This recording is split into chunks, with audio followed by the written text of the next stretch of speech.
देखिए, मायावती जी के मैंने ज्ञान पर टिप्पणी की थी।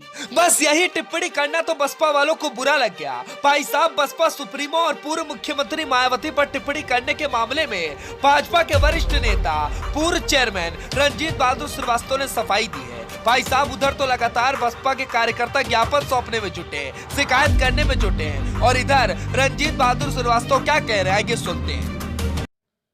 देखिए, मायावती जी के मैंने ज्ञान पर टिप्पणी की थी, जहाँ तक मुझे याद है। मैंने ये कहा कि इन्हें हिंदी का ज्ञान नहीं है ठीक से। हिंदी का ज्ञान इसलिए मैंने कहा कि इससे पहले भी ये एक मामले में बहुत तिलमिला गई थी, जिसमें हमारे एक भाजपा के नेता भी जेल चले गए थे।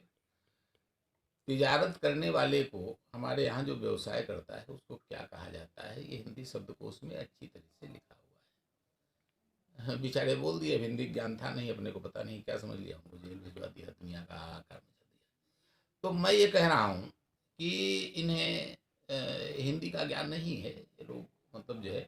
और हमने मायावती जी पर कोई टिप्पणी नहीं की, मैंने मायावती जी पर कोई टिप्पणी नहीं की थी। हमने सिर्फ इतनी बात कही थी कि जिसको ज्ञान नहीं होता है उसकी शिक्षा भी अधूरी मानी जाती है। अमूमन लोग कह देते हैं कि नकल वकल करके पास हो गए होंगे, बड़ी साधारण सी बात थी। कोई मैंने इन्हें इनके अपमान के लिए बात नहीं कही थी, लेकिन उन्होंने खैर इसे अपमान माना होगा अपना। मैं इस विवाद में नहीं जाना चाहता हूँ। मैंने जिस शब्द पर आपत्ति की थी वो शब्द पहले मैं बताना चाहता हूँ।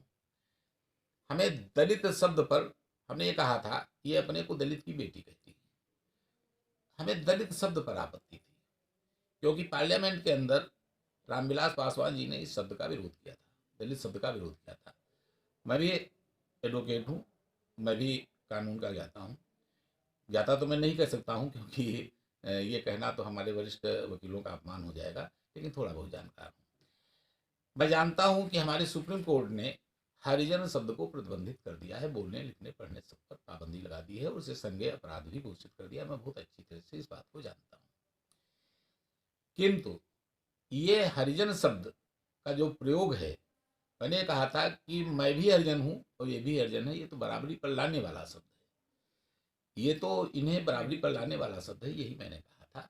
हमने उनके अपमान के लिए बात नहीं कही थी। दलित शब्द पर मैंने जरूर विरोध किया था, क्योंकि मैं आपको एक चीज बताना चाहता हूँ। दलित शब्द दलन संस्कृत के शब्द से बना हुआ है, और दलन का अर्थ है दलना, यानी पिसना, कूटना, या उसे दबाना, कुचलना। इस तरह के मतलब जो अर्थ निकलते हैं ये दलित से निकलते हैं। तो दलित जब शब्द का प्रयोग होगा तो इसका कोई दूसरा पक्ष भी होगा कि अगर आप दलित हैं तो आपको दला किसने, ये भी तो प्रश्न उठ जाएगा। तो इसलिए इसका पार्लियामेंट में विरोध भी हुआ था। और जितना शब्द हरिजन वो अपराध है, उतना ही मैं मानता हूं कि दलित शब्द को भी अपराध की श्रेणी में लेना चाहिए। इसके लिए अनुसूचित जाति जनजाति शब्द आया है। अगर ऐसा ही होता तो जब ये हरिजन समाज कल्याण विभाग हटाया गया था तो ये दलित समाज कल्याण विभाग कर दिया गया होता। तो ये काहे अनुसूचित जाति जनजाति समाज कल्याण विभाग बना दिया गया। ये सब बातों का इन लोगों को ज्ञान नहीं है। ये तो वोट की राजनीति करते हैं, विभाजन की राजनीति करते हैं। मायावती जी कैसे सत्ता में आ गई, गाली देकर के सत्ता में आई। मनु को, महाराज मनु को गाली देकर के आई। हमारी पूरी वर्ण व्यवस्था को ही ये चैलेंज करती हैं। पता नहीं कौन सा अपराध कर दिया गया है इन लोगों के साथ में। खैर, मैं अब